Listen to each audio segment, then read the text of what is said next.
la miel. Tu palabra, Señor, trae noticias de bondad y revela salvación. Tu palabra, mi Dios, nos da la vida. Más deseable que el oro, tu palabra, mi Dios, una verdad divina. Tu palabra, mi Dios, lo mejor para mi alma. Tu palabra, mi Dios.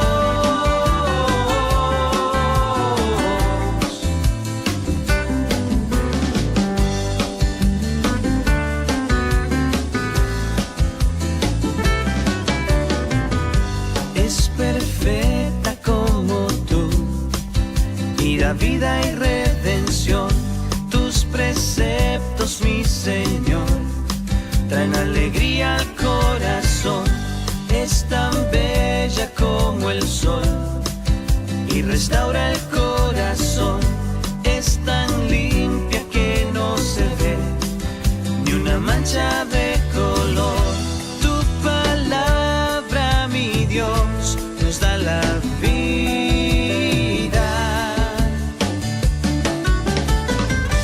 Más deseable que el oro, tu palabra, mi Dios, una verdad divina. Tu palabra, mi Dios, lo mejor para mi alma. Tu palabra, mi Dios.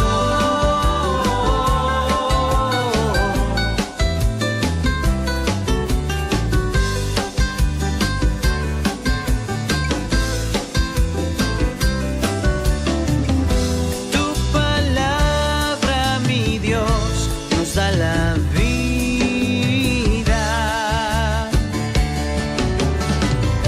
Más deseable que el oro, tu palabra, mi Dios, una verdad divina. Tu palabra, mi Dios, lo mejor para mi alma. Tu palabra, mi Dios. Tu palabra, mi Dios. Tu palabra, mi Dios.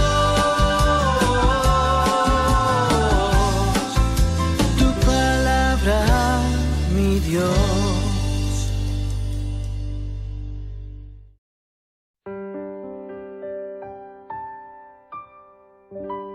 Es más dulce que la miel, tu palabra, Señor, trae noticias de bondad y revela salvación.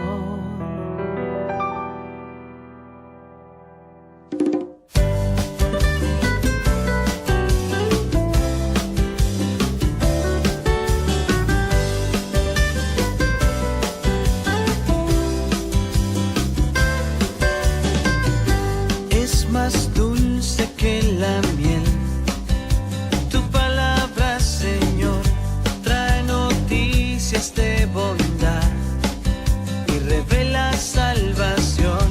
Tu palabra, mi Dios, nos da la vida. Más deseable que el oro, tu palabra, mi Dios, una verdad divina. Tu palabra, mi Dios, lo mejor para mi alma. Tu palabra, mi Dios.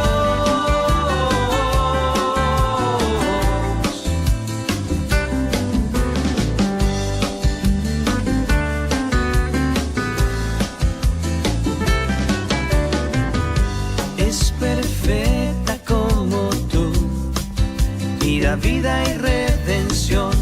Tus preceptos, mi Señor, traen alegría al corazón. Es tan bella como el sol y restaura el corazón. Es tan lindo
mi Dios.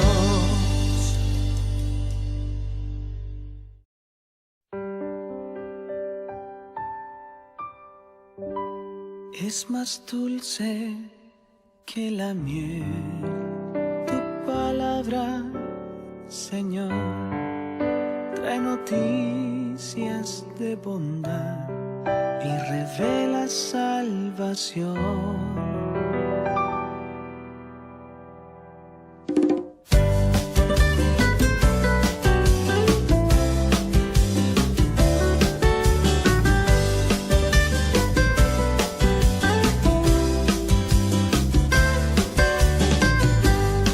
Más dulce que la miel, tu palabra, Señor, trae noticias de bondad y revela salvación. Tu palabra, mi Dios, nos da la vida, más deseable que el oro. Tu palabra, mi Dios,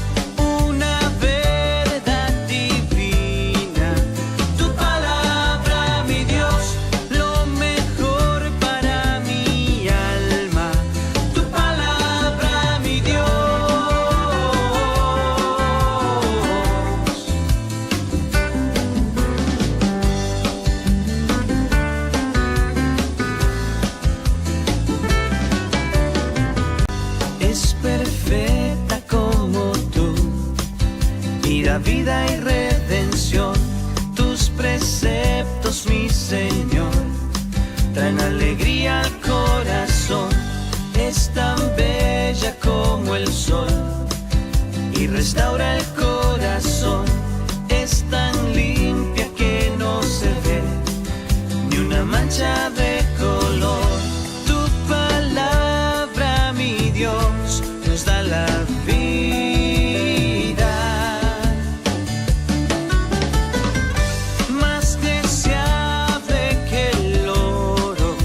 Tu palabra, mi Dios, una verdad divina.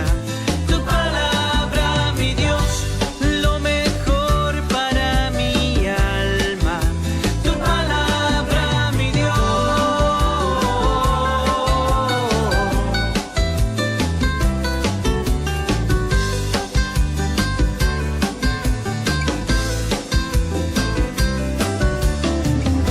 Tu palabra, mi Dios, nos da la vida, más deseable que el oro. Tu palabra, mi Dios, una verdad divina. Tu palabra, mi Dios, lo mejor para mi alma. Tu palabra, mi Dios. Tu palabra, mi Dios. Tu palabra, mi Dios. Tu palabra, mi Dios.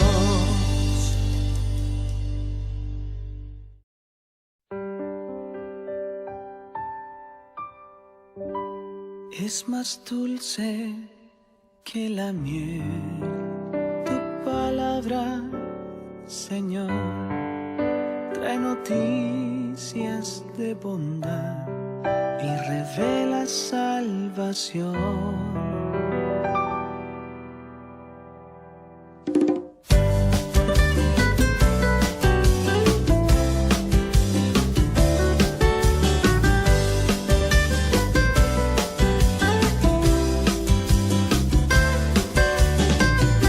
Es más dulce que la miel, tu palabra, Señor, trae noticias de bondad y revela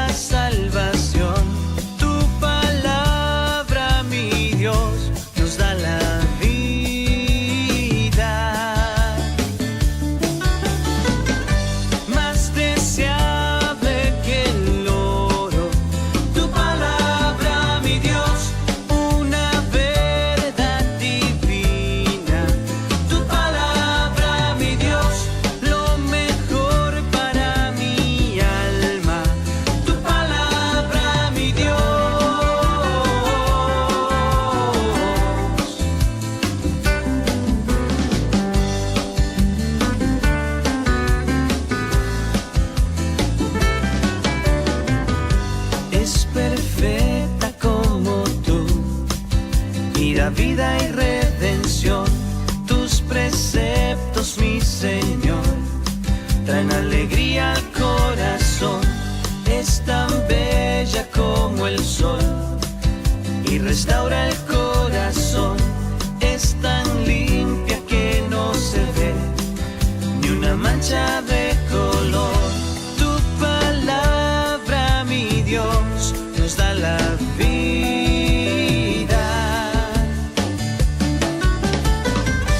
Más deseable que el oro, tu palabra, mi Dios, una verdad divina.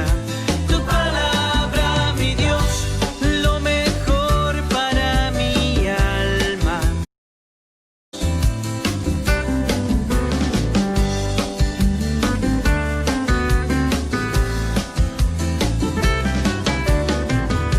Es perfecta como tú y da vida y redención. Tus preceptos, mi Señor, traen alegría al corazón. Es tan bella como el sol y restaura el corazón.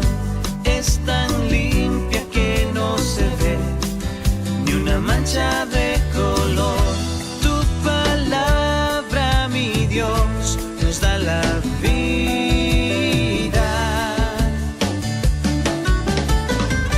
Más deseable que el oro, tu palabra, mi Dios, una verdad divina.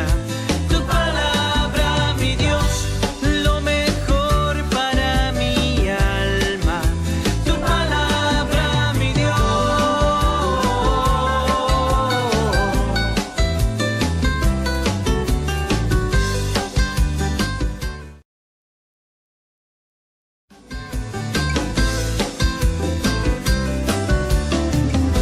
Tu palabra, mi Dios, nos da la vida.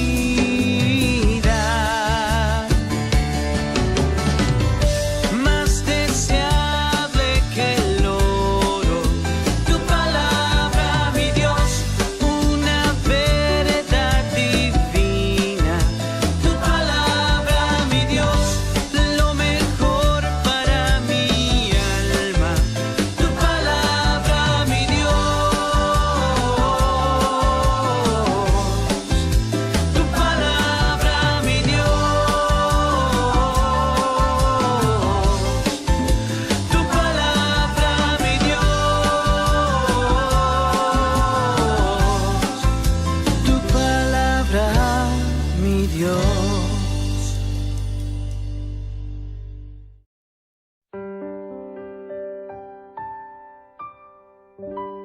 Es más dulce que la miel, tu palabra, Señor, trae noticias de bondad y revela salvación.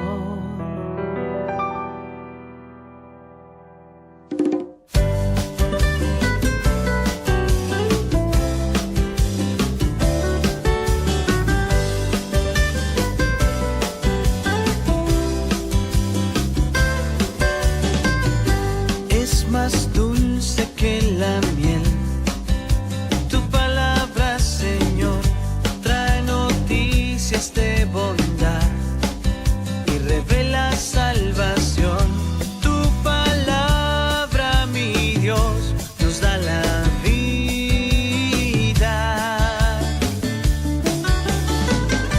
Más deseable que el oro, tu palabra, mi Dios, una verdad divina. Tu palabra, mi Dios, lo mejor para mi alma. Tu palabra, mi Dios.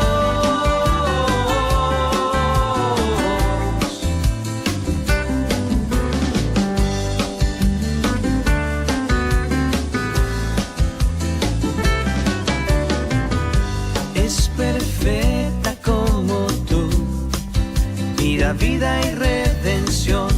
Tus preceptos, mi Señor, traen alegría al corazón.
es más dulce que la miel. Tu palabra, Señor, trae noticias de bondad y revela salvación.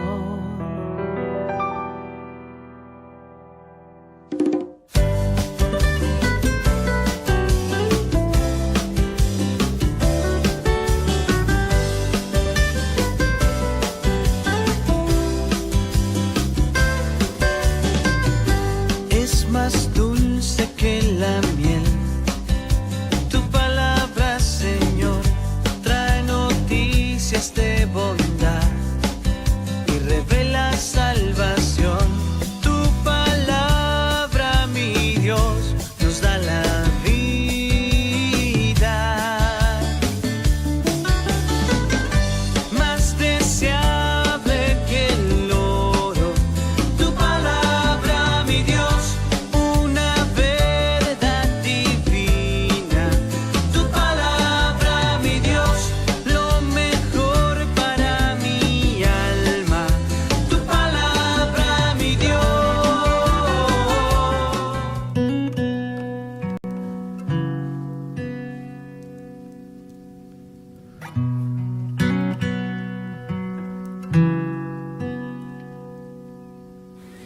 No pienses que no tengo presente tu camino. No pienses que de ti yo me olvidé.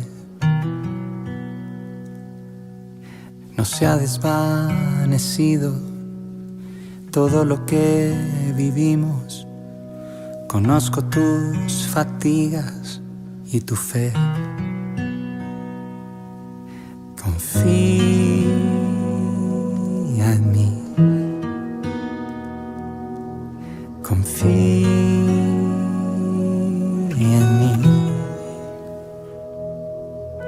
Que yo renovaré tu fuerza y tu alegría. Como ave por el cielo volarás.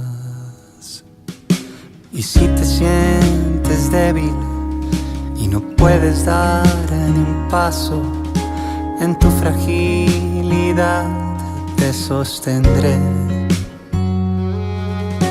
Por mucho que te esfuerces, tu vida no depende de otro más que de tu Padre fiel. Confía en mí. Confía en mí. Confía en mí. Confía en mí.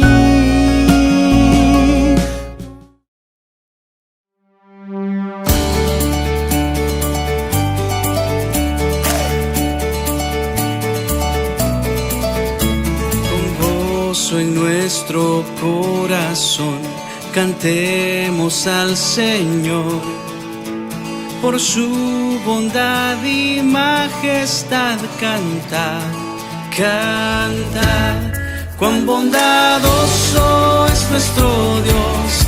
Démosle gloria a una voz. Misericordia solo hay en Él. Nuestro Dios es siempre fiel.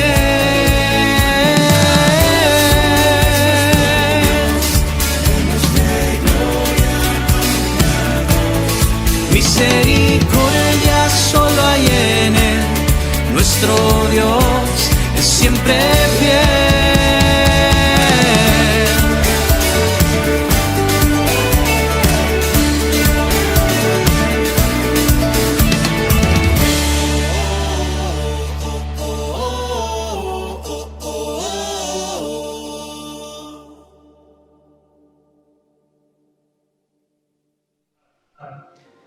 Bienvenidos a Iluminados por su Palabra. Mi nombre es David Balbuena. Gracias a todos los que están del otro lado en este Iluminados Live, siendo transformados por una mente bíblica, con el privilegio de entrevistar a pastores, misioneros, hermanos de diferentes partes del mundo, misioneros en Argentina que nos enriquecen en gran manera con su testimonio, con su entrega, su servicio al Señor. Y ciertamente tenemos mucho que aprender. Y en este tiempo de pandemia, inclusive el Señor nos ha regalado esta tecnología para poder bendecir a su pueblo. Gracias a Ignacio Marolo también, que está del otro lado, a las sombras de esta producción, y a todos los que están atentos del otro lado viendo esta entrevista. Saludamos a Nelson Gallito, él es pastor, él es misionero en Entre Ríos, Paraná. Él está en la iglesia Conexión, Colonia, Avellaneda. Ahí vamos a pedirle que se presente un poco más, a su esposa, a sus 3 hijos que tuve el privilegio de conocer. Así que bienvenido, Nelson Gallito, ¿cómo estás? Hola, querido, un placer poder compartir estos momentos con ustedes. Muchas gracias por la invitación y bueno, es bueno enriquecernos mutuamente. Gracias. Igualmente es un privilegio para nosotros también. El Señor es bueno con nosotros y nos permite tener esta tecnología, como decía. Y quería comenzar este tiempo. Nos conocimos hace 5 años, viniste por nuestros pagos, por Ituzaingó, y a su vez tuvimos el privilegio de estar en una obra misionera, comenzando el testimonio o apoyando el comienzo del testimonio en Bellavista Corrientes. En breve nos vamos a meter ahí, pero primero quiero que nos cuentes tu testimonio. ¿Cómo conociste al Señor? ¿Cuándo conociste al Señor? ¿Cómo fue ese tiempo en el que Dios te llamó? Bien. Yo conocí al Señor como mi Salvador personal a los 13 años. Vengo de una familia cristiana, ¿sí? Pero también dentro de la familia, como hijos de Dios, Dios obrando de manera particular en su soberanía, como siempre lo hace. Comento esto porque Dios se llevó a su presencia a mi papá cuando yo tenía 3 meses de edad. Entonces, por más que crecí en un ambiente cristiano, en un ambiente sano, familiar y también congregacional, el mensaje que desde que tengo entendimiento, creo que lo entendí, no me cerraba, hablando fundamentalmente de un Dios bueno, de un Padre amoroso, porque siempre tenía eso, ¿por qué si es tan bueno, tan amoroso, tan misericordioso, no permitió que yo conociera a mi papá, ¿no? Y todas esas carencias que se generan en un niño y en un adolescente, hasta que ingresando al colegio secundario pasó algo muy particular. Fue un día viernes de noviembre, estábamos en el colegio, nosotros somos solo 2 hermanos, yo soy el menor, y estaba el día viernes en el colegio junto al grupo de mi hermano mayor, porque bueno, siempre el menor quiere juntarse con los más grandes y demás, y era una situación particular porque uno de sus compañeros que contaba cuentos pero muy buenos, tan buenos como tan fuera de lugar, verde bien oscuro, pero tenía una gracia y a mí me encantaba estar con ellos y yo estaba ahí, ¿no? Y de repente, en medio de una elocuencia genial de un cuento, se calla porque alguien le dice, mira, callate que viene el petizo y no le gusta que hablemos de esto, y después nos da un sermón. Entonces yo me salgo del grupo para ver quién era el petizo, ¿no? Y de repente cuando veo el petizo era mi hermano. Hasta el día de hoy es bajito, ¿no?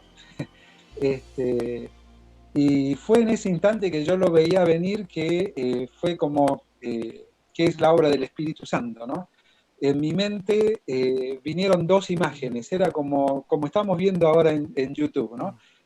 Por un lado está David, por otro lado estoy yo, por un lado lo veía venir a él y por el otro lado lo veía ir.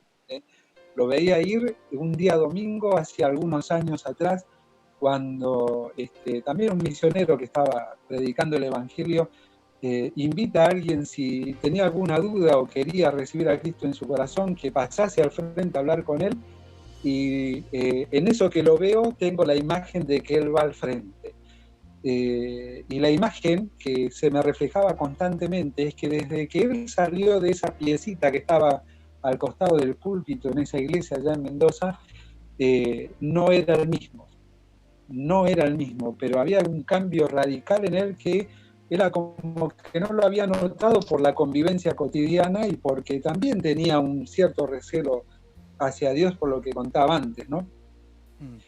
Entonces, bueno, desde ese momento, ese día viernes, comenzó, mi cabeza no me dejaba tranquilo, era una confusión constante, ¿no? ¿Qué le pasó? ¿Qué le pasó a él? ¿Qué le sucedió?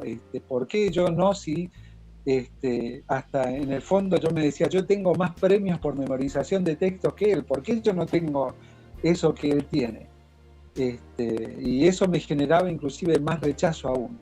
Y bueno, mi abuela, que fue una de las grandes mujeres influyentes en mi vida, siempre nos llevaba y nos sentaba, tenía un banco, era el cuarto banco de la fila del medio, ahí se sentaba mi abuela.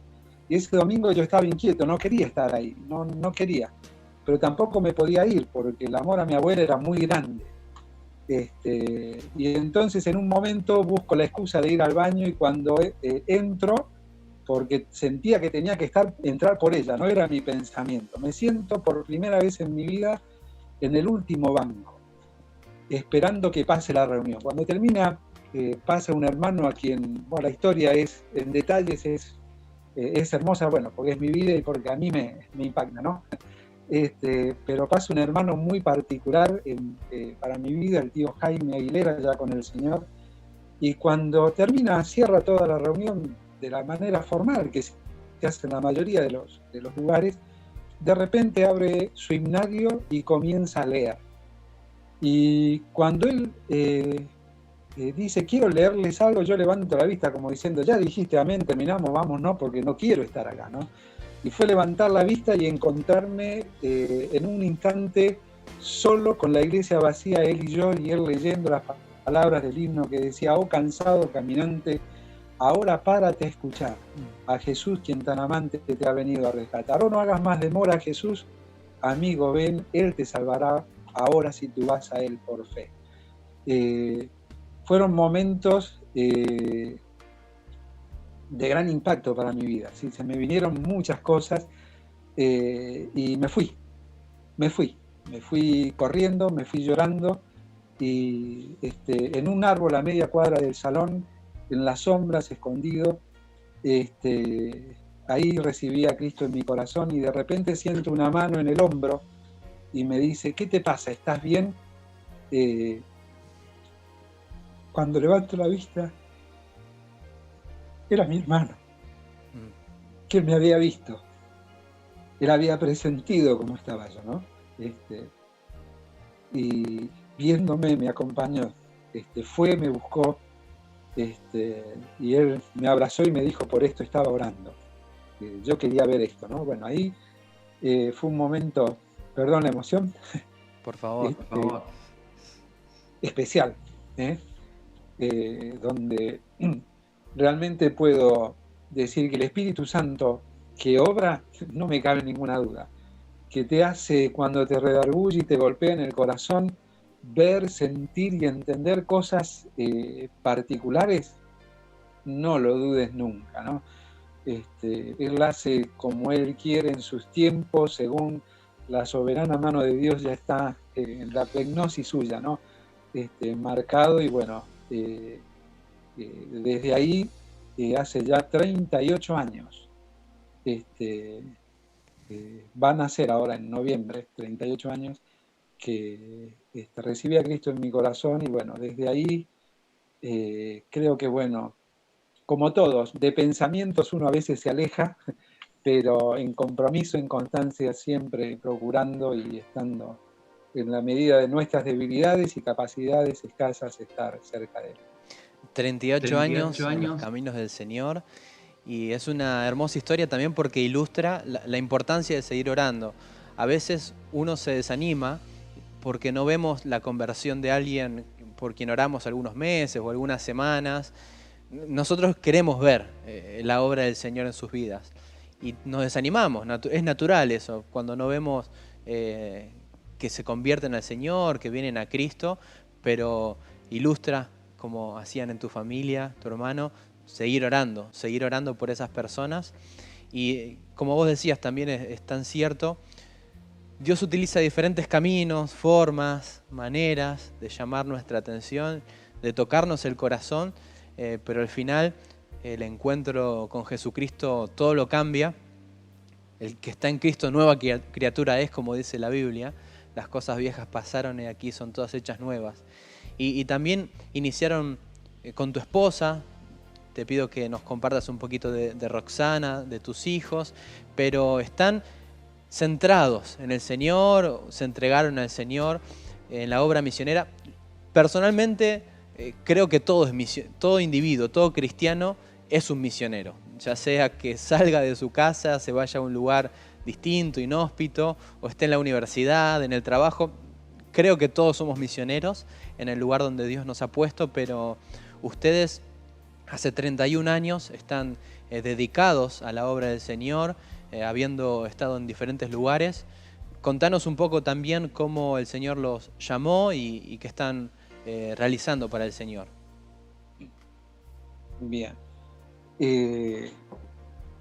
Bueno, desde muy jóvenes nosotros tuvimos el privilegio de estar en una iglesia allí en San Rafael Mendoza, donde había un misionero ya con el Señor que transmitía la visión misionera y el trabajo y la pasión por la obra del Señor. Fue allí que Dios empezó a trabajar de manera individual, tanto en mi esposa como en mí, para entender que Dios estaba pidiéndonos algo más. Y bueno, previo a que nosotros pudiésemos concretar nuestro matrimonio y demás, Dios ya había hablado de maneras claras a cada uno de nosotros por separado. De hecho, cuando fue esa terrible encuentro, digo terrible porque creo que le cuesta más al hombre, ¿sí?, encarar para decir vamos a orar, entiendo que Dios quiere esto. Bueno, había algo que me pasaba a mí, yo creía que me pasaba a mí. Entonces, cuando logro expresar lo que sentí, lo que quería que comenzáramos, que era orar, digo, pero yo tengo una condición. Y ella me dice, yo también. Digo, bueno, ¿quién lo dice primero? Y bueno, la verdad no recuerdo si fui yo. Lo más probable es que el hombre siempre termina cediendo ante la mujer, pero los dos teníamos la misma condición. Entendíamos que Dios pedía nuestras vidas. Y si eso no estaba en el corazón y en el sentir de la otra, en vano era empezar a orar para ver si era la voluntad del Señor. Dios no entendíamos que no podía unir a dos personas con visiones distintas en función de la obra. Entonces, bueno, allí eso fue también parte de la confirmación de lo que el Señor tenía, y aún sin disponer, vos lo dijiste bien claro, ¿no? Es un tema conceptual el tema de las misiones. Es un tema que tristemente a veces los mismos hermanos rotulan. Vos sos misionero, sí. No, vos sos misionero si cumplís la misión. Y cada misionero tiene una misión específica, puntual para cada uno, ¿sí? No es, a veces se ha querido especificar que el misionero es el que hace determinada labor. No, el misionero es el que hace la labor que Dios quiere hacer a través de él, no ni siquiera la que yo quiero hacer. Y ahí vienen las grandes confusiones que son más que conceptuales, son confusiones de vida, ¿no? Te interrumpo brevemente. Me recuerda a Hechos capítulo 8, cuando los hermanos estaban siendo perseguidos y salieron de Jerusalén, llegaron hasta Samaria, y todos esos cristianos se convirtieron en potenciales misioneros, ¿no?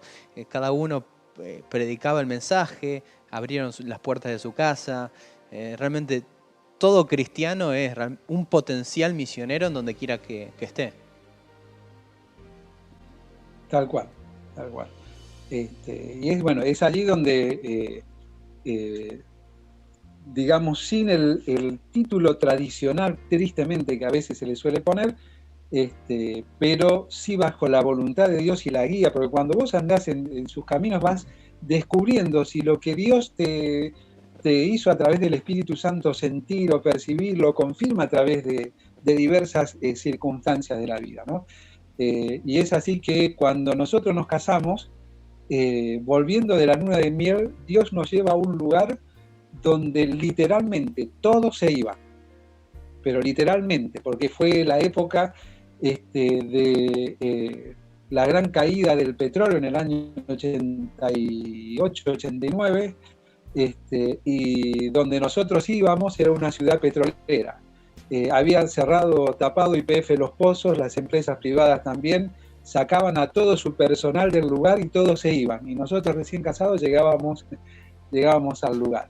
Llegamos en un contexto muy particular, bueno, donde no había dónde reunirse, fue todo una cuestión muy específica donde Dios mostró que teníamos que desde el día 1 de vuelta de la luna de miel empezar a trabajar en la obra, ¿no? Y Dios allí nos dio años maravillosos siempre solemos decir con mi esposa que Dios nos enseñó lo que es levantar una obra del techo al cimiento y del cimiento al techo, perdón, y del techo al cimiento, de las dos maneras. Del cimiento al techo, porque el primer lugar donde estuvimos hubo que edificar hasta un edificio, evangelizando, llevando la palabra del Señor, techarlo y que se pusiese a funcionar en medio de todo lo que mientras íbamos trabajando, obviamente, ¿no? Ese es un resumen, porque la historia es para escribir un libro de cada testimonio. Y después ir a un lugar donde estaba prácticamente cerrado y abrir sus puertas, y teniendo todo en apariencia, ¿no? Es como edificar del techo al cimiento, ¿no? Habían hermanos todos alejados, dolidos y demás, había que trabajar en ellos. Y bueno, Dios nos enseñó mucho en esos casi 20 años que estuvimos allí, y por la gracia del Señor pudimos y podemos decir que hasta el día de hoy los dos testimonios siguen marchando, están trabajando como en todos los lugares, con aciertos, con desaciertos, con virtudes y demás, pero siguen funcionando. Y un momento donde podríamos decir que habíamos conseguido el objetivo que nos planteábamos, ¿sí? Porque fue así. Inclusive habíamos logrado el objetivo de nuestro hogar como nosotros queríamos tenerlo, ¿sí? Nos faltaban solamente dos cosas, y era poner el portón al garage y el piso al garage. El resto teníamos la casa como la queríamos, modificada, ampliada, todo era el sueño. Dios nos había bendecido en gran manera, pero había algo que nos impedía, algo simple, ¿no? En función de todo lo que habíamos hecho, que era comprar el portón.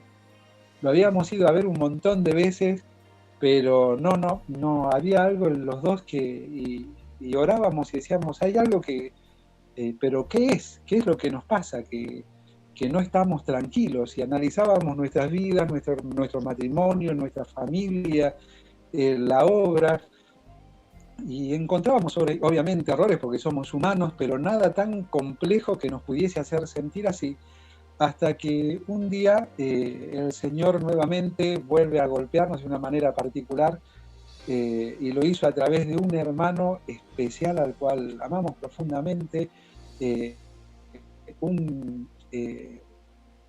misionero loco, realmente loco. Todos los misioneros son locos, ¿no? Creo que le siguen diciendo a Marcial González que estaba loco, porque él un día dejó un trabajo y se fue a fundar iglesias, y fundó varias, y está en una ya pasando su último tiempo. Resulta que se nos cae el predicador, ¿no? De una actividad especial. ¿Y a quién invitamos? Porque faltaba 3 días, ¿no? Y justo lo habíamos vuelto a ver al loco. ¿Sí? Si lo llamamos, me dice mi esposa, y llamémoslo, porque seguro que viene. De hecho vino.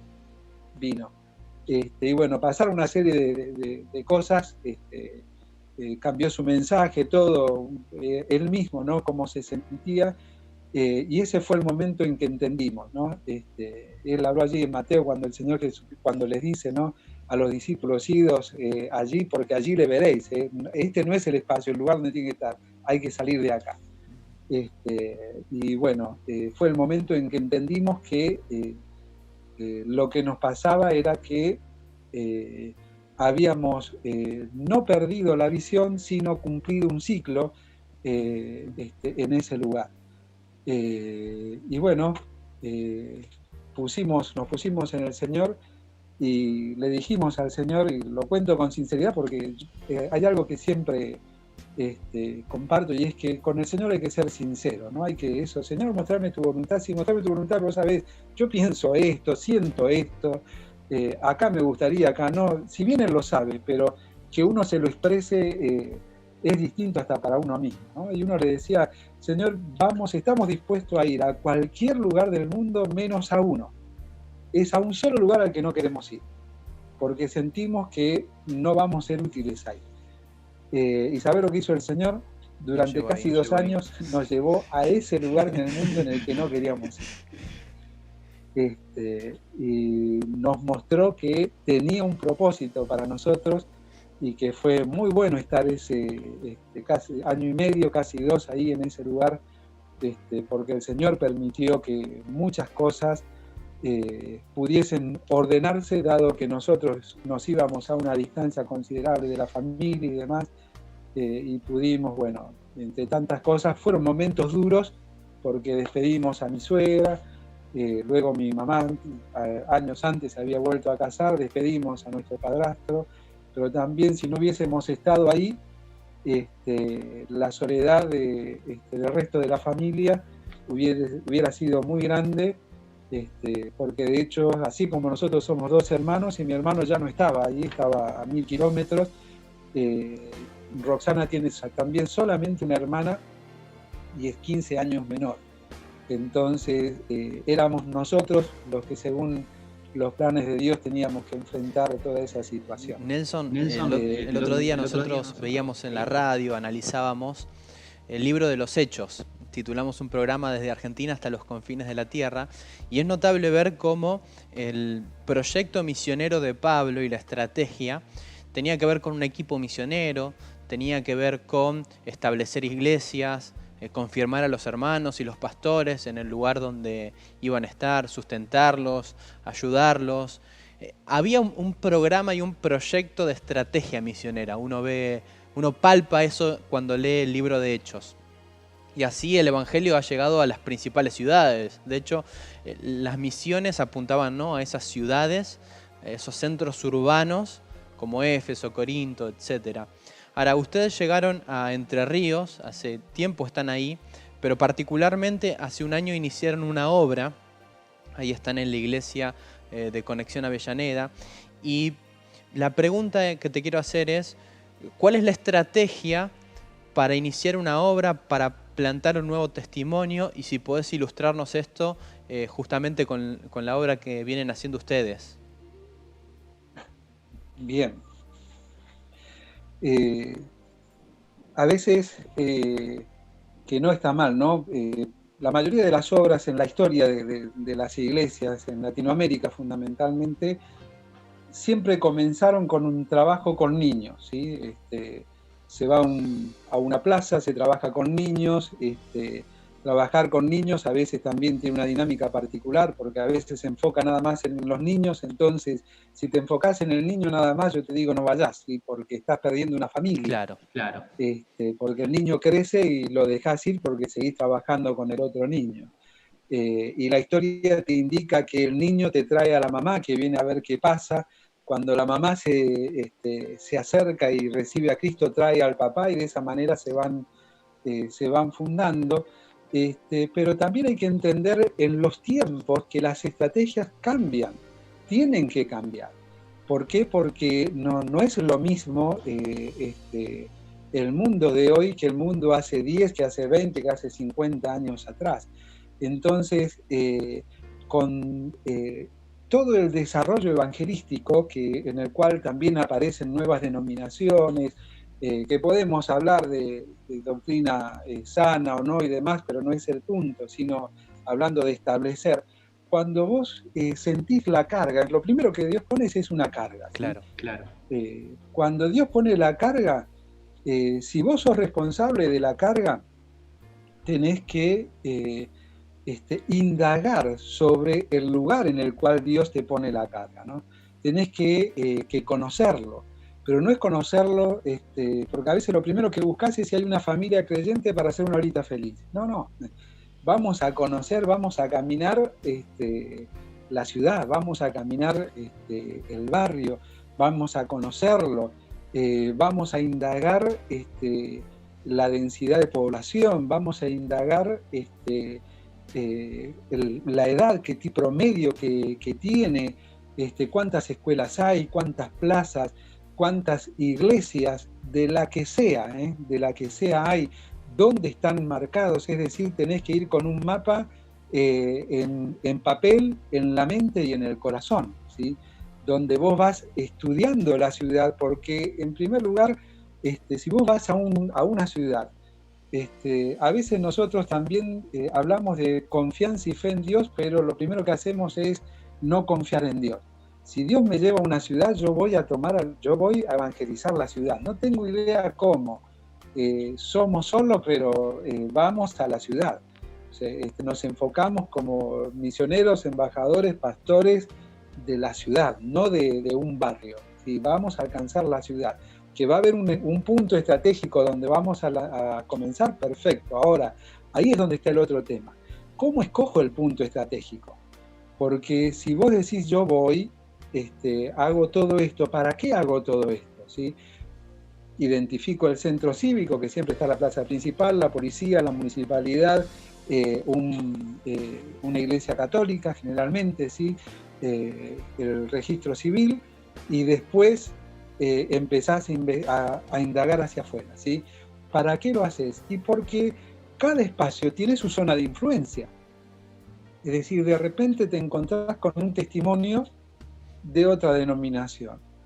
Bien, pero la ciudad es grande y necesita más trabajo, perfecto. ¿Qué zona de influencia? ¿Cómo marco esa zona de influencia? Y es ahí donde debo comenzar a utilizar las herramientas que me da la ciencia, ¿sí? Como la sociología, ¿sí?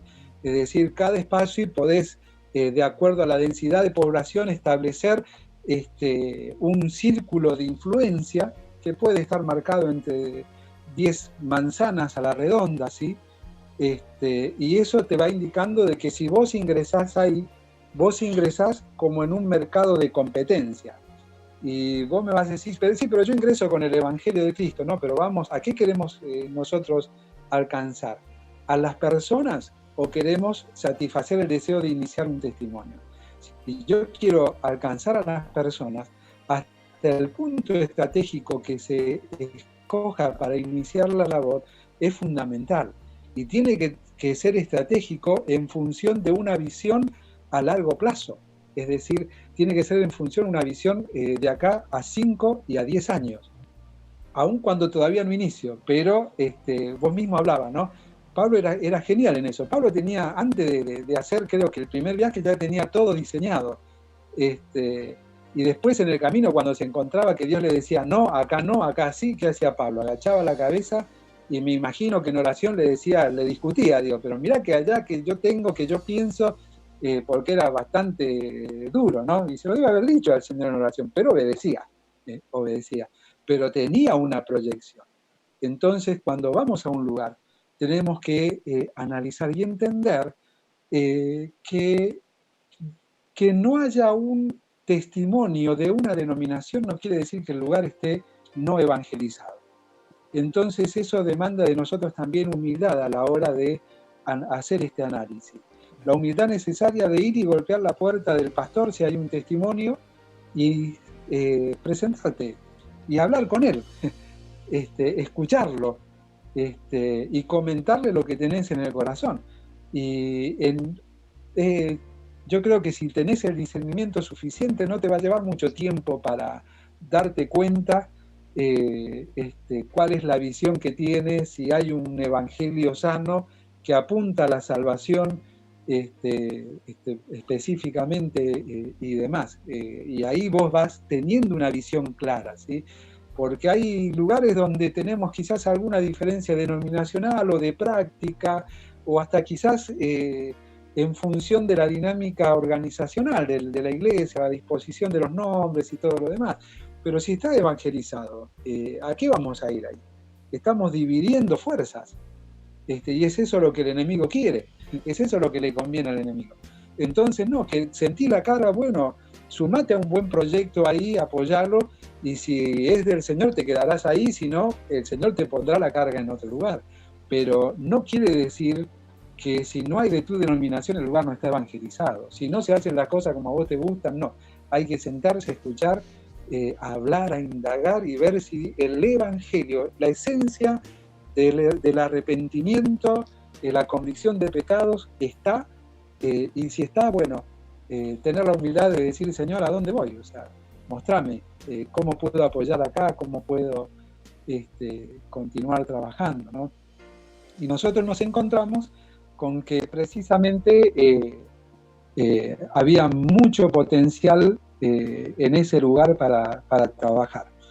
No habían testimonios, había simplemente uno que es considerado una secta, que no lo vamos a mencionar, y otro con, bueno, muy especial, muy particular, que llevaba años pero nunca crecía, no avanzaba, de hecho ni se preocupaba en extenderse atendiendo a las personas.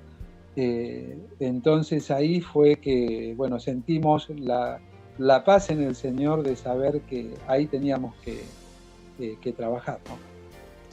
Quiero decirle a la audiencia también que sos docente o que enseñás en un instituto, si no me equivoco, ¿no? La materia de evangelismo urbano. ¿Me estoy equivocando o estoy bien con ese dato, Nelson? No, exactamente. En SECABIM, que es un centro de capacitación y formación misionera, bíblica y misionera, ahí damos evangelismo urbano, y también en el Instituto Müller, internado de Deán Funes, damos teología de la evangelización y doctrinas del error. Hace 5 años, cuando... Sí, perdón.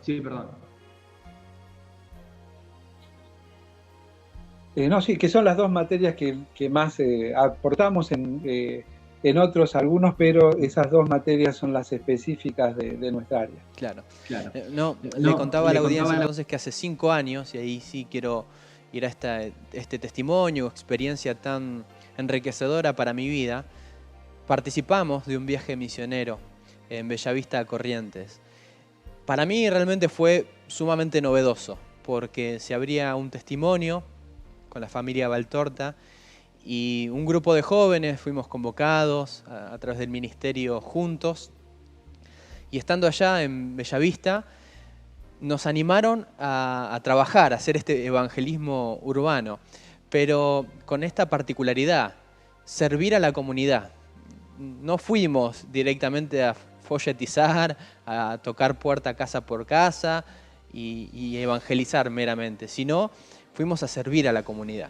Preguntábamos a la comunidad, tocando puerta por puerta, de qué manera podemos servirle.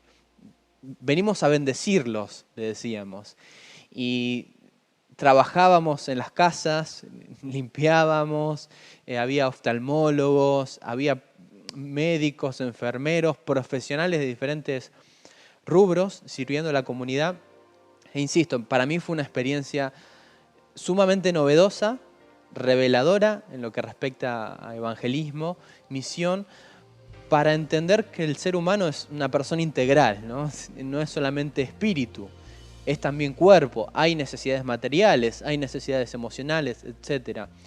Y al aludir a esta experiencia donde nos conocimos y tuvimos esta bella experiencia, Nelson, me gustaría preguntarte justamente por qué es importante que las iglesias locales veamos al ser humano o a la comunidad de esta manera integral para servirles. Bien. Es necesario y fundamental porque es bíblico. Esa es la respuesta. Hechos 2:47. Vos fíjate que la única mención que hay en la Biblia de que el Señor añade a la iglesia a los que han de ser salvos es cuando la iglesia está cumpliendo su misión. Pero no dice que la iglesia estaba evangelizando. No dice eso. O sea, nosotros hemos mal entendido el concepto de evangelizar, como vos lo decías, ¿no? Que es folletizar, es hablar a uno, es el concepto en realidad egoísta donde yo hablo, el otro escucha y tiene que tomar una decisión en base a lo que yo le digo. Eso no es bíblico, o sea, no hay. De hecho, cuando vos mirás a Pablo, ¿no? En los Hechos de los Apóstoles, ¿a dónde iban primero? Iban a la sinagoga. Primero porque ellos conocían, pero escuchaban, ¿sí? De qué hablaban, y en base a lo que escuchaban era el mensaje que ellos entregaban. Por eso le vemos a Pablo en el Areópago caminando y siguiéndole el resto, escuchando esta novedad, ¿no? Porque él había observado, y en base a la observación, a la pregunta, comienza a hablar, ¿no? Y allí en Hechos 2:47 dice, y teniendo favor para con el pueblo, el Señor añadía a la iglesia a los que habían de ser salvos. En realidad la dinámica es muy simple, es decir, enfocándonos en lo que el Señor Jesús se enfocaba cuando veía la multitud. Dice, y él veía las multitudes como ovejas que no tenían pastor. ¿Y qué hacía? Les daba de comer, los sanaba y les enseñaba. ¿Sí? Y les enseñaba el Evangelio del Reino. Entonces, cuando la iglesia hace eso, que es cumplir el propósito para el cual hemos sido colocados y tener favor para con el pueblo. Nosotros creemos que la persona tiene que venir a escuchar.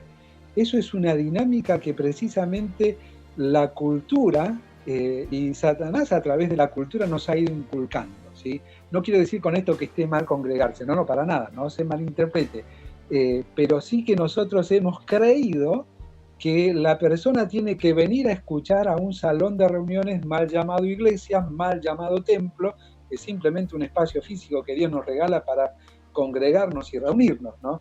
Y ahí se habla, no, si el mandato de Dios es ir, es que la iglesia esté en la calle.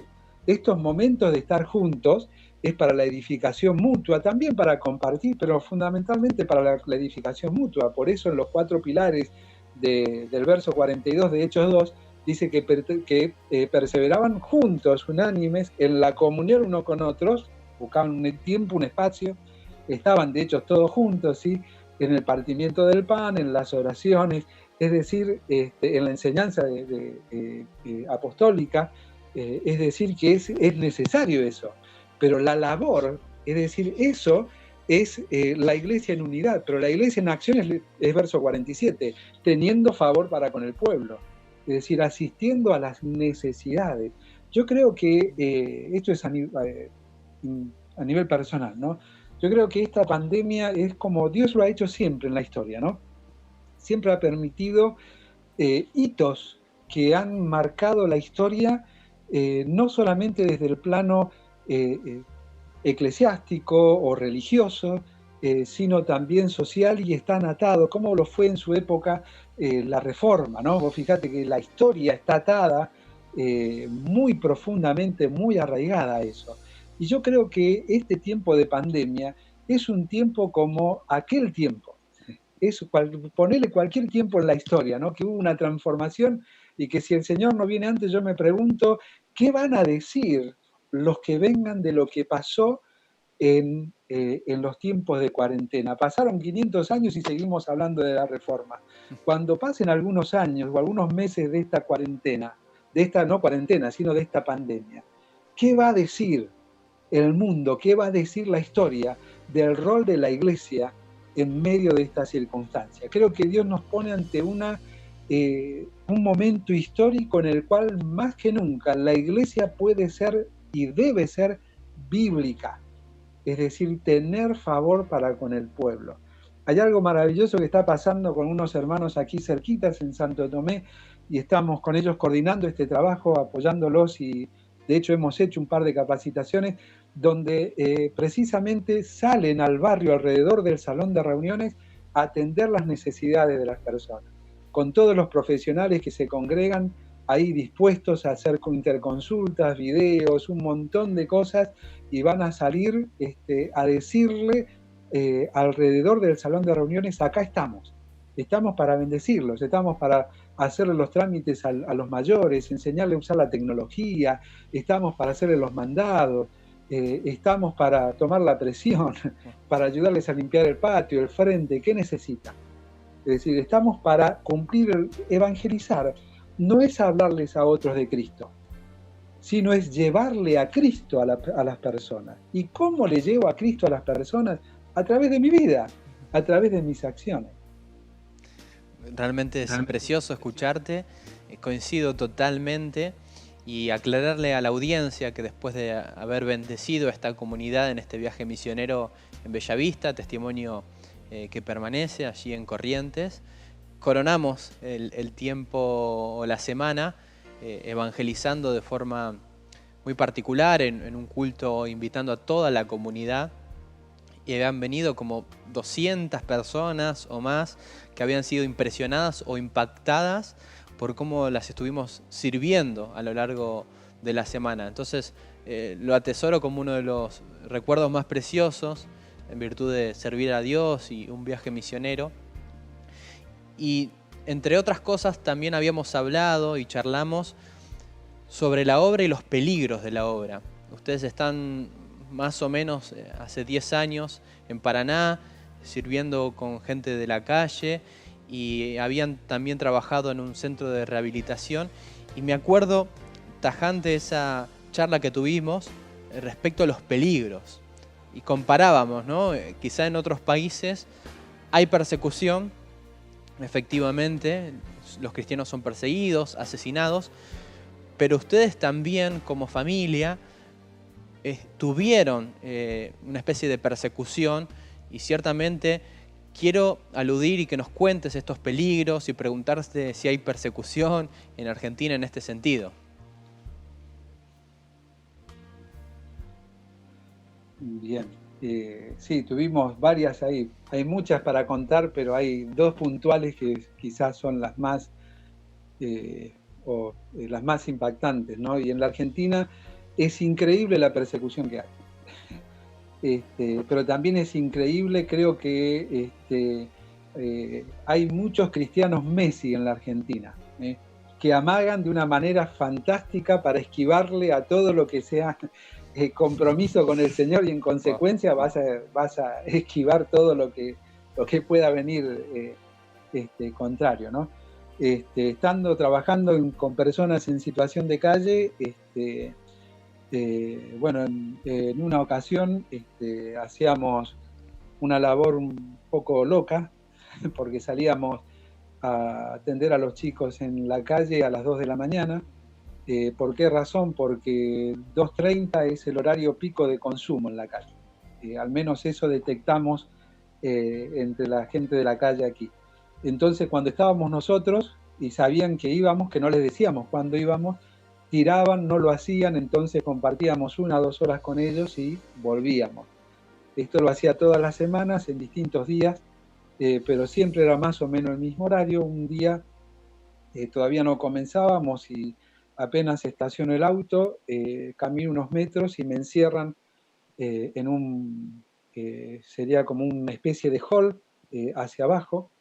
Me apuntan con un arma y bueno, nos piden que dejemos de hacer lo que hacíamos, porque si no nos iban a hacer daño. Y me dice: conozco dónde trabaja tu hija trabaja en tal lugar, toma tal colectivo, llega a tal hora, sale a tal hora, y eso me dejó pero helado, y bueno, cuando vuelvo a casa, hablamos con Roxana, le comento todo esto, y bueno, decidimos hablar con Marianela y decidimos también cambiar la dinámica de trabajo, porque de hecho a veces uno inconscientemente no piensa ni mide los riesgos, ¿no? De hecho ahí aprendimos que nunca hay que ir solo, y menos en ese horario. Y bueno, cuando hablamos con ella, cuando decidimos hablar con ella en el almuerzo del otro día, ella nos cuenta algo que le había llamado la atención. Entonces ella me describe un muchacho. Me dice, ¿vos conocés, lo ubicás a este chico? A mí me parece haberlo visto un día jueves, nosotros íbamos los jueves a dar de comer en la calle. Y me lo describe y yo no lo identificaba. A Roxana le parecía que sí. Y dice, ¿y por qué? Dice, porque me dice un compañero de trabajo que trabajaba en una farmacia, ella cruzaba la calle y tomaba el colectivo. Y le dice, Marianela, yo te voy a acompañar hoy. ¿Por qué? ¿Y porque vos conocés a aquel muchacho? No, dice, no lo conozco. Bueno, ese muchacho te viene siguiendo hace una semana. Y dice, vos te subís al colectivo y él se va.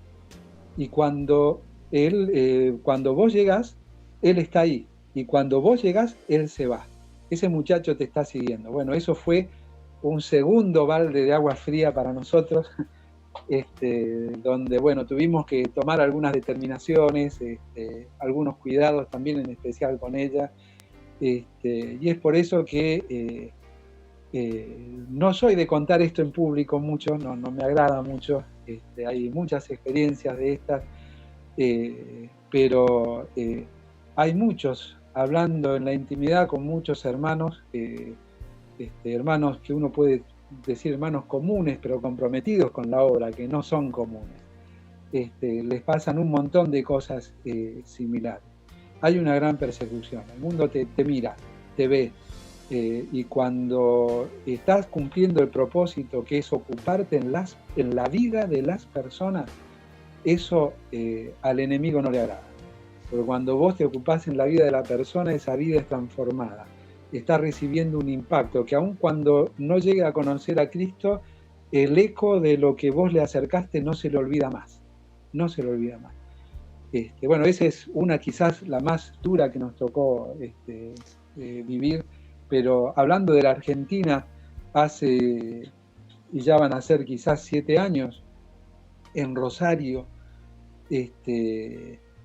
Ariel Alejandro Ávila, un joven de una asamblea de los hermanos, ¿sí? No quiero equivocarme con el barrio, ya me voy a acordar, ¿sí?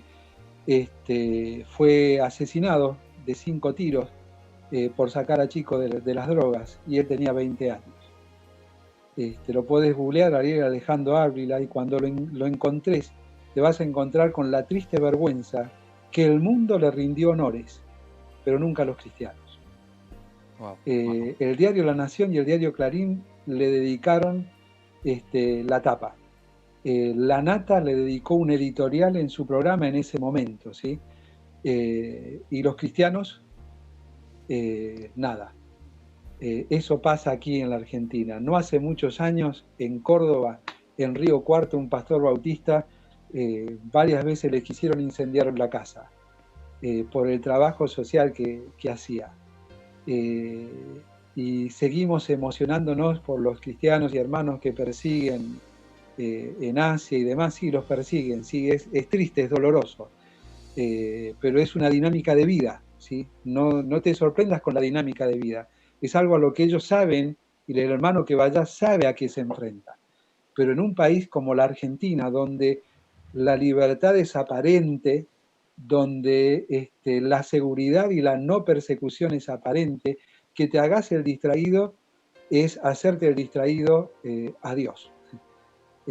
Hay muchos hermanos que son perseguidos, muchos hermanos que se exponen. De hecho, te he visto que te has sumado a esto de sobre rieles, evangelismo sobre rieles. Eso es una exposición donde cada joven que se suma, uno dice, uy, qué bueno los videos, lo que hacen los chicos. Pará, te estás subiendo a un tren donde no sabés quién está, te bajás en una estación donde no sabés qué hay, donde estoy seguro que si nos sentamos a escuchar historias van a haber cientos de historias que hablan precisamente de una persecución y de un riesgo claro y directo. Hay muchos casos, ¿sí? Hay muchísimos casos. A mi hermano, de hecho, hace algunos años también le dijeron que si volvía a un barrio donde estaba trabajando, y ya ahora es iglesia, iban a prender fuego el lugar donde trabajaba con niños, con ellos adentro. ¿Y qué hacían? Iban, no iban, iban, no iban. Y ver cómo Dios obró, porque cuando cayó una lluvia que no se podían ni salir de casa, y cuando pudieron ir era como que Dios había calmado todo, un poco los ánimos, con mucha oposición y demás, pero pudieron continuar trabajando y demás. Hay una persecución tremenda en la Argentina, tremenda. Estoy de acuerdo. Se me ocurre que hace 2 meses también asesinaron a un pastor en Rosario y ex concejal, Eduardo Trasante. Entonces ilustra un poco más lo que venís diciendo y se me ocurre pensar que básicamente hay 2 clases de cristianos en este sentido. Uno son los espectadores, los que miran todo desde afuera, no se quieren involucrar porque meterse en esta arena de trabajo y de servicio es un lugar peligroso. Pero están las personas que son comprometidas y nos exponemos, o los cristianos así se exponen. Y da temor. A mí siempre que me toca hablar con alguien, evangelizar, viene a mi mente Efesios capítulo 6, lo voy a mencionar, leer, versículo 19. Después de que Pablo menciona toda la armadura del Señor, en el versículo 19, también hablando de la oración, dice: y orad por mí para que me sea dada palabra al abrir mi boca, a fin de dar a conocer sin temor el misterio del Evangelio. Y justamente nos puede dar, por algo natural que tenemos en nuestro corazón, temor al hablar el Evangelio por esta persecución que estás mencionando. Tal cual. Por eso es que decía, hay muchos Messis espirituales en nuestro país que esquivan su responsabilidad. Y no todo es aflicción, no todo es persecución. Hay cosas que son tremendas. Cuando vos ves a Dios obrar, decís, valió la pena. Cuando ves a Dios alcanzar un alma, valió la pena. Cuando ves un hermano que está siendo edificado, valió la pena.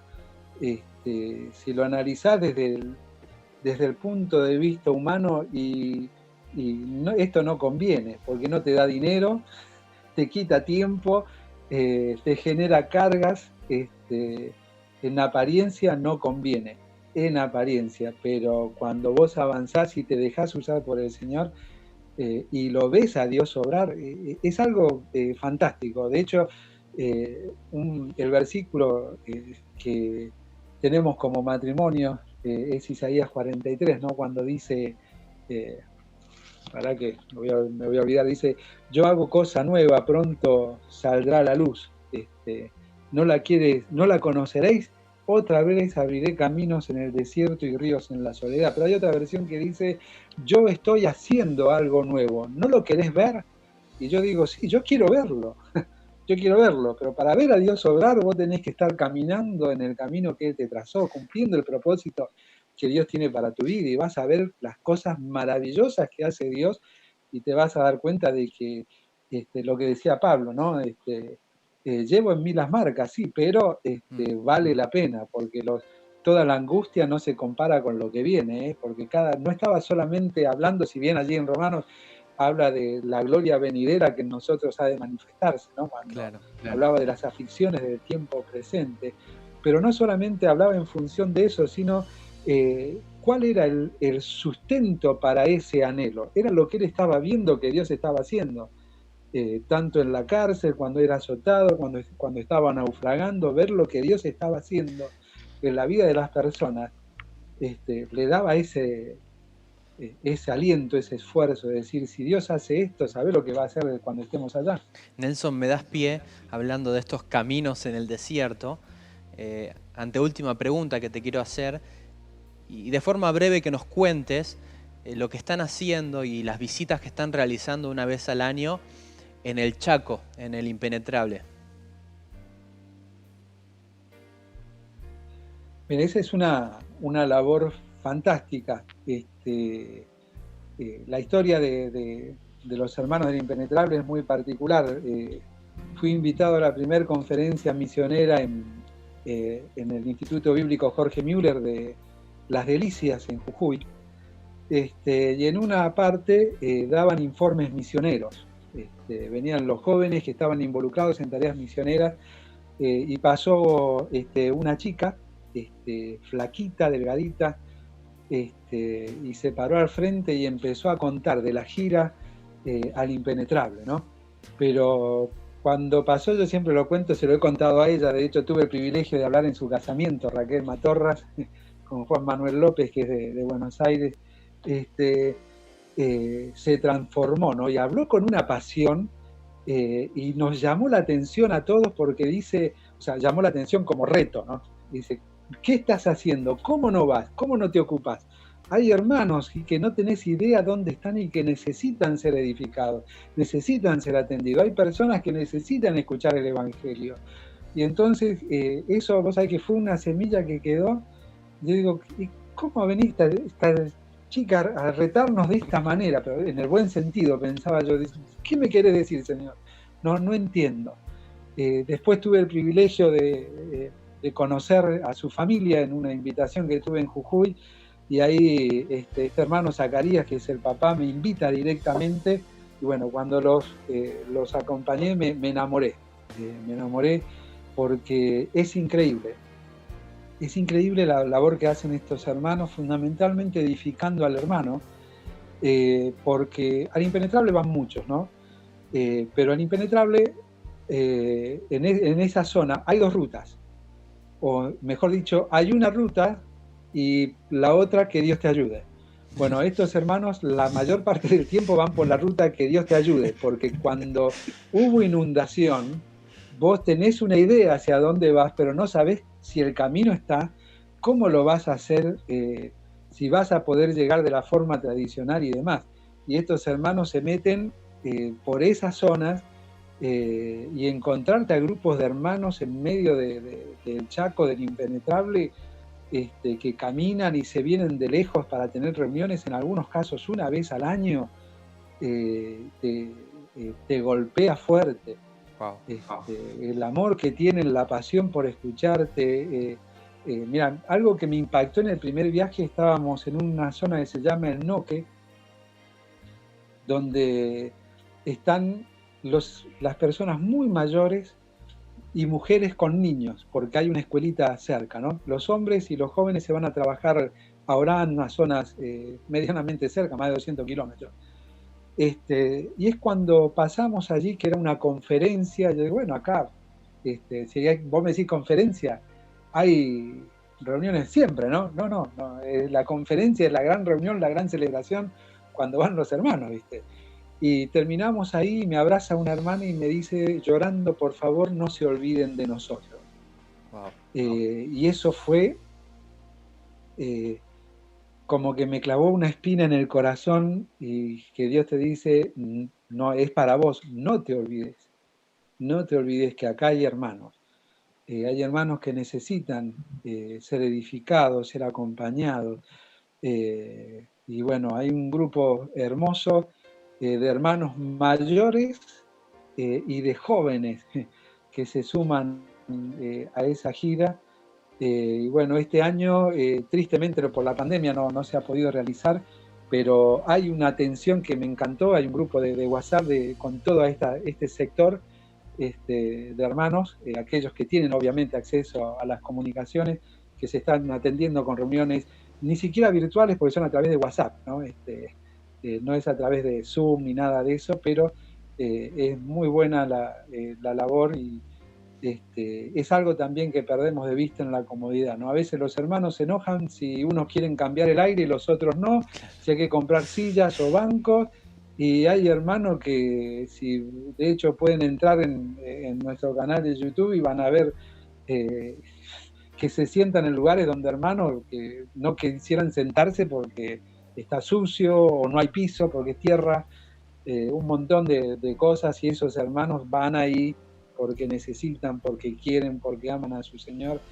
Entonces te confronta muy, muy fuerte con la realidad que nosotros a veces abrazamos como pseudos cristianos, y la realidad que tiene el cristiano real, ¿no? O sea, el cristiano real, que es el que refleja a Cristo, el que aún en medio de la necesidad, en medio de la pobreza, procura poner en práctica lo poco que sabe, ¿no? Sí, que tengamos este corazón. Tal cual, tal cual. Nos llegan mensajes y saludos, así que agradecemos a las personas que están del otro lado. Nos han escrito desde Perú, que están al tanto, desde Capital Federal, Moisés Cho. Nos escriben desde Santiago del Estero, Ise, Calle Andrés, también desde San Rafael, Mendoza. Y tenemos a muchos hermanos que están conectados y participando de esta entrevista, de esta charla con Nelson Gallito, misionero allí en Entre Ríos, Paraná. Y una última pregunta, considerando la importancia de las disciplinas espirituales, ¿no? Una de ellas es la oración. Y no sé cómo le irá con esta práctica a los hermanos, pero hay que tener un gimnasio, ¿no?, de oración, hay que tener una disciplina de oración. Y a veces nos cuesta. Por eso quería finalmente pedirte consejos, recomendaciones para poder trabajar en esta área, en esta disciplina de la oración. Hay una historia que cuenta que desde Estados Unidos viajan a Inglaterra un grupo de jóvenes porque querían conocer a Spurgeon. Obviamente no habían fotos, nada de lo que hay hoy, ¿no? Entonces ellos llegan un día de primavera temprano y sale una persona mayor, habían llegado muy temprano, todavía no se abrían las puertas, y les pregunta qué hacían, y entonces le cuentan que habían oído hablar de Spurgeon y querían conocerle y demás. Y entonces este hombre mayor le dice, ¿no quieren ver la caldera de la iglesia? Y entonces estos muchachos dicen, estamos en verano, que vamos, no, nosotros esperamos acá que... Y sí, seguía hablando con ellos y le volvió a insistir, no quiero, hasta que llegó el momento en que los muchachos no querían quedar mal con este hombre mayor y le dicen, bueno, vamos. Entonces lo lleva por un costado del salón de reuniones hacia el sótano y había un grupo grande de hermanos orando y le dice, esta es la caldera de la iglesia. Y el que les estaba presentando esto y quien estaba hablando con ellos no era ni más ni menos que Charles Spurgeon. La oración es lo que marca la temperatura del espíritu. No te lo marcan las canciones, por más que la música, a mí me encanta y hay momentos de alabanza que realmente te elevan, pero en realidad el termómetro de tu espíritu es la oración. Y la dinámica de la oración hace que precisamente uno no solamente crezca en conocimiento de Dios, porque el conocimiento no es solamente lo que guardo en mi mente, ¿no? El conocimiento es el ejercicio de las cosas simples, de entrar por ese camino nuevo y vivo, abierto por su sangre, para alcanzar lo que me parece que es secundario, pero que es fundamental para mi vida, porque dice allí en Hebreos, es para alcanzar misericordia y recibir el oportuno socorro, y eso lo necesito todos los días, pero a veces tengo prioridad en otras cosas, en dinámica de conocimiento, de debate, de intelectualidad o del hacer, ¿sí? Lo que yo quiero hacer para Dios, olvidándome de lo que Él quiere hacer a través mío. Y precisamente la oración es el momento en el cual vos le decís a Dios, acá estoy. No es el momento donde traigo todas mis cargas solamente, donde traigo mi lista de supermercado, sino es el momento de algo que hemos perdido. O sea, oración es relación. Y cuando nosotros hablamos de esa relación, mi mente va automáticamente a cuál fue la primera oración, ¿no? Y suelo hacer esta pregunta y siempre alguno aparece, o sea, quizás la escrita, la oración de Jabes, la primera oración la tuvo Adán. Y la tuvo cuando dice que Dios sopló en él aliento de vida, porque fue en el momento en que abrió los ojos a un mundo nuevo. No entendía, pero de repente la criatura vio a su creador. Pudo contemplar lo que nadie más pudo contemplar. Y pudo escuchar lo que él tenía para él. De hecho, cuando ves esa dinámica te enterás que él se entera qué tenía que hacer porque Dios se lo transmite. Bueno, es esa la dinámica de la oración. Es el de ingresar a contemplar la grandeza de Dios.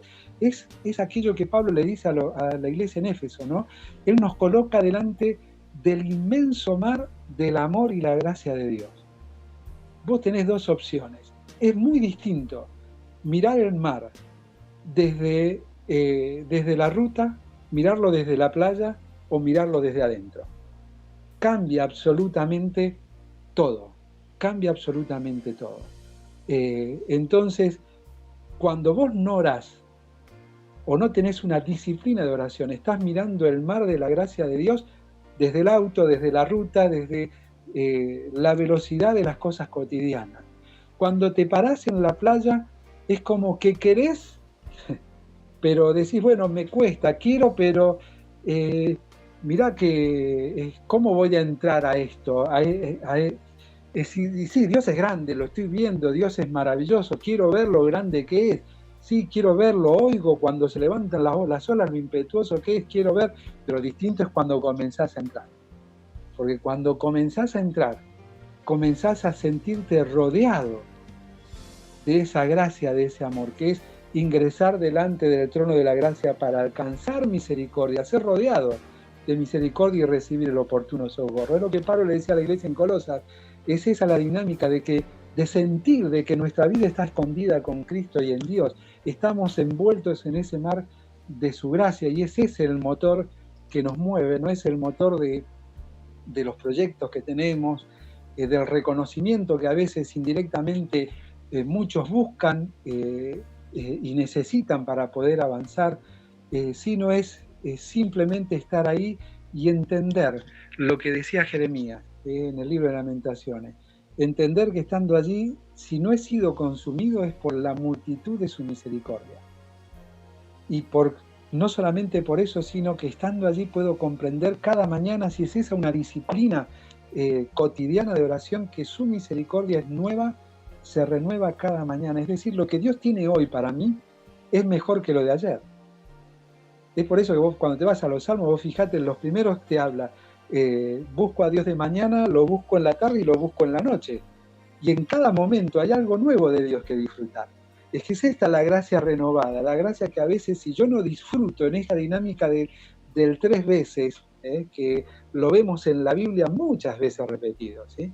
Muchas veces repetido, perdemos de disfrutar la gracia de Dios. Entonces la disciplina de oración, es verdad que vos me podés decir que es una figura y demás, sí, pero hay figuras que son buenas tomarlas, como costumbres y como buenas costumbres. Por eso dice la carta a los Hebreos, no dejes de congregarte como algunos tienen por costumbre. Y algunos dicen, entonces yo no quiero ser religioso, no quiero congregarme por costumbre. No, pero hay buenas costumbres y malas costumbres. Meterse el dedo a la nariz es una mala costumbre. Toser en la cara de los demás es una mala costumbre, pero hay otras buenas costumbres, y el congregarse es una buena costumbre. El tener una disciplina de oración es una buena y sana costumbre que te permite descansar en medio de gran dificultad, porque así como está en la inmensidad de la gracia de Dios, como decíamos, en ese mar se levantan olas, ¿sí? Y viene Ananías, Misael y Azarías, tristemente más conocidos como por el nombre que les fue cambiado, ¿sí? Y ahora se me olvidó, ¿no? Por tanto, por siempre me enfoco en el nombre hebreo de ellos, ¿no? Cuando están ante la turbulencia del horno de fuego, ellos dicen, bueno, el Dios mío me puede librar, pero si no me libra, ¿cuál es el problema? Tené claro una cosa, yo disfruto de esto, disfruto de este Dios, y si Dios se agradare, nos librará, y si no nos libra, bueno, tené claro que yo no voy a ceder, no voy a dejar de disfrutar esto. Y fíjate cómo Dios se manifestó ahí, en medio de la gran prueba del fuego, ¿sí?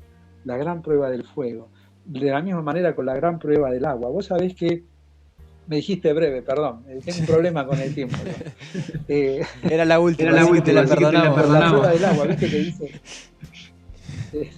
que dice Isaías, por las aguas no te anegarán y si por el fuego la llama no arderá sobre ti.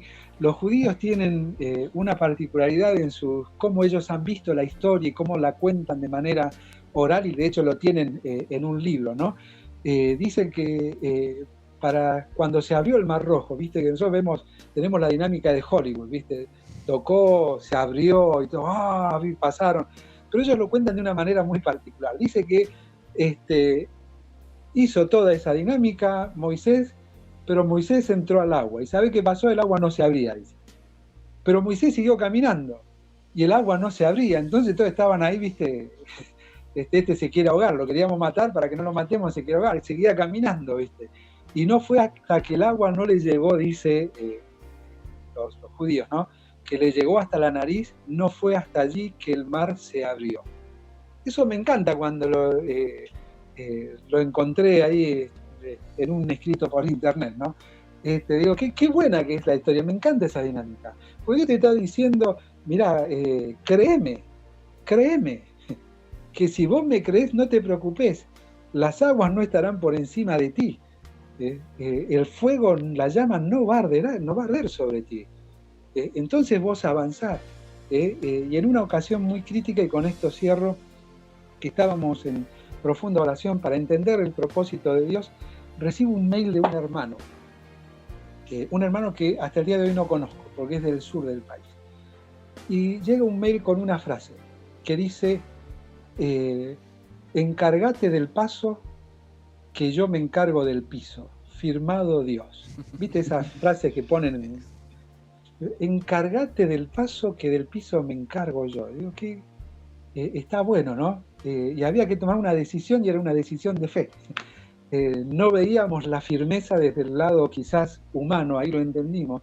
Y es encárgate, si Dios te dice avanzar, da el paso, que del piso se encarga Él. Vos no te preocupes, el agua no va a estar sobre ti, la llama no te va a arder, y todo lo que te suceda va a estar bajo su soberana voluntad. Y si vos avanzás en su soberana voluntad, todas las cosas a los que aman a Dios son para vida. Nelson Gallito, entonces, hermosas palabras. ¿Cómo está la temperatura del espíritu? ¿Cómo está la oración? Y nos llevamos hermosas reflexiones en base al servicio cristiano, a la obra misionera, a involucrarnos, al servir y bendecir a la comunidad, al orar al Señor. Así que te agradecemos, Nelson, por haber invertido esta hora con nosotros y enriquecido con tu testimonio. ¿Algún motivo de oración para ir ya cerrando este espacio? Sí, fundamentalmente Colonia Avellaneda ha sido un gran desafío, porque precisamente cuando íbamos a comenzar toda una proyección para este año, porque se trabajó unos meses con niños y se pudieron alcanzar, como decía, 3 familias, llega la pandemia, y si bien Dios nos permite trabajar a través de las redes y demás, un motivo especial es orar por la televisión, porque hemos recibido una propuesta, también es una cuestión de fe, donde yo fallé en oración, Roxana no, en oración y confianza, porque cuando proyectábamos este año ella me decía, Nelson, y la televisión, este año hay que hacer televisión. La visión es la ciudad, ¿cómo la alcanzamos? Hay un multimedio que se llama Multimedios Colonia Avellaneda, que lo que se llama la cintura del Gran Paraná abarca todo, ¿sí? Es el multimedio más grande, tiene radio, televisión, trabaja las redes y demás. Y dice, tenemos que hacerlo. Yo le dije, mirá, sí, pero los números no nos dan. A duras penas nos dan a veces para vivir, ¿cómo vamos? Dice, no, pero si estamos proyectando, esto es del... Me hablaba siempre, ¿no? Y en una de esas, bueno, tenemos una entrevista con el dueño de este multimedio, y nos ofrece de manera gratuita un espacio en la televisión. Estamos ya armándolo. Hemos tenido algunos inconvenientes técnicos, por eso no hemos salido ya, pero Dios mediante esperamos entre la última semana de agosto y las primeras, antes de la primera quincena de septiembre, empezar con un programa semanal, donde, bueno, será predicado el Evangelio. Así que oren mucho por eso, para que el Señor dé sabiduría en cada palabra, porque una de las visiones, de lo que también compartíamos antes, no es que vamos a traer a personas que hablen, no, queremos que nos conozcan. Si nosotros fuimos con la visión de ser los pastores de la ciudad, los misioneros llamados al lugar entonces en todo vamos a dar la cara, porque cada vez que caminemos queremos que nos identifiquen y que sepan que estamos ahí, así que oren mucho por eso. Y también que nos acompañen, porque dentro de las cosas que aprendimos en la pandemia es que tu me gusta en la fanpage de Facebook, tu suscripción en el canal de YouTube y ser un seguidor en Instagram suma, porque cuando las personas buscan algo, cuanto más seguidores tenés, aparece primero, o inclusive hasta en las noticias solés aparecer primero con ese sistema. Así que los invitamos a que busquen en Instagram @Conexión Colonia Avellaneda, en YouTube también, todo es Conexión Colonia Avellaneda. Nos sigás, te suscribás al canal, y bueno, hemos tenido gratas sorpresas con el trabajo en redes sociales, apuntado siempre a Colonia Avellaneda, pero hemos podido llegar mucho más lejos. Hemos tenido, y de hecho estamos teniendo un contacto de Puebla, de México, que es el más alejado que se ha conectado y que seguimos en contacto con esta hermana, asistiéndola pastoralmente y demás. Así que acompáñennos en oración y fundamentalmente con eso, ¿sí? Seguinos, te vas a encontrar con muy buen material. Hay una hermana licenciada en psicología que da tips para la familia en cuarentena. Hay un joven que hemos arrancado hace una semana que habla sobre valores en la juventud, que se llama Conexión Joven. El otro Conexión Salud. Conexión con Dios es netamente evangelístico. Bueno, ahí tenemos un montón de material que te va a poder ser útil. Con libertad compartan. Y también, si quieren compartir con nosotros, aquellos que tienen el don de cantar y hacerlo bien, fírmense y nos lo envían. Van a ver ahí precisamente en nuestro canal lo que hacemos, ¿sí? Le colocamos el logo y demás, lo presentamos, porque la idea es que la gente sepa que hay mucho pueblo en todo lugar. Es esa la idea, ¿sí? Entonces, que vean que en todo lugar, no importa el rincón del mundo, el rincón del país en el que estén, que compartan inclusive hasta una promesa y contarnos por qué te gusta esa promesa, ¿sí? Es bueno, es útil, porque ven que no somos los únicos. Esto no es una cuestión de un par de locos que van, sino es una cuestión que va mucho más allá, y somos conexión porque precisamente la visión del ministerio es Dios no busca que seas seguidor de una religión, sino que tengas una relación personal con Él. Conectate con Dios es el lema del ministerio. Bueno, a esa, una de las últimas invitaciones que hiciste de cantar, a esa no me voy a sumar yo, pero realmente, Nelson, ha sido un privilegio y doy gracias a Dios primeramente por la oportunidad de haberte conocido, participar en la obra misionera, en aquel viaje que recordé hace unos minutos, y espero que el Señor nos vuelva a entrecruzar los caminos en alguna oportunidad, conferencia. Te mando un gran abrazo, gracias a la audiencia que está del otro lado. Los invitamos a que se suscriban, nos sigan en las redes sociales, que participen también publicando estas entrevistas, y será hasta la próxima de Iluminados Live. Que el Señor los bendiga.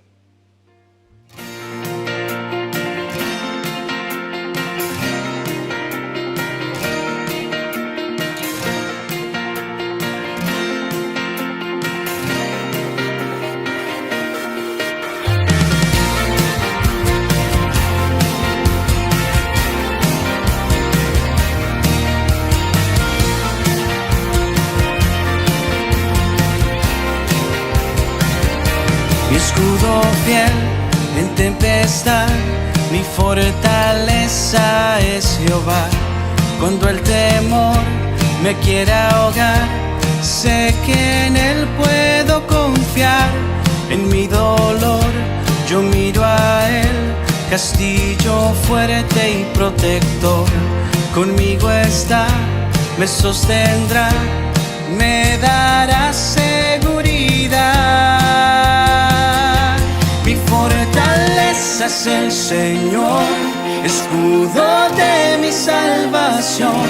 No tengo a nada que temer, seguro está mi corazón.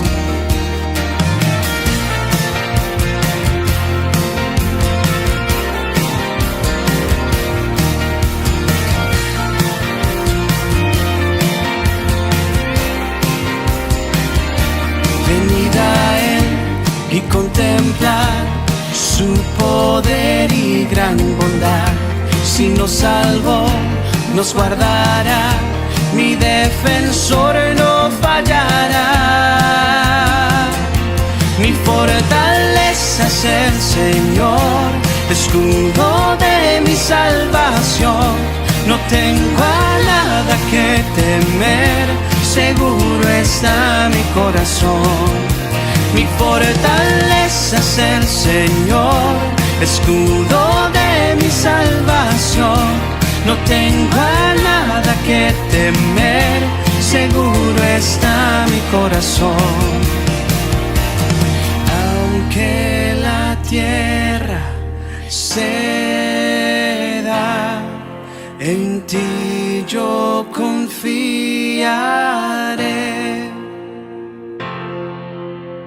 Aunque las olas me cubran, seguro en ti estaré. Aunque la tierra ceda, en ti yo confiaré.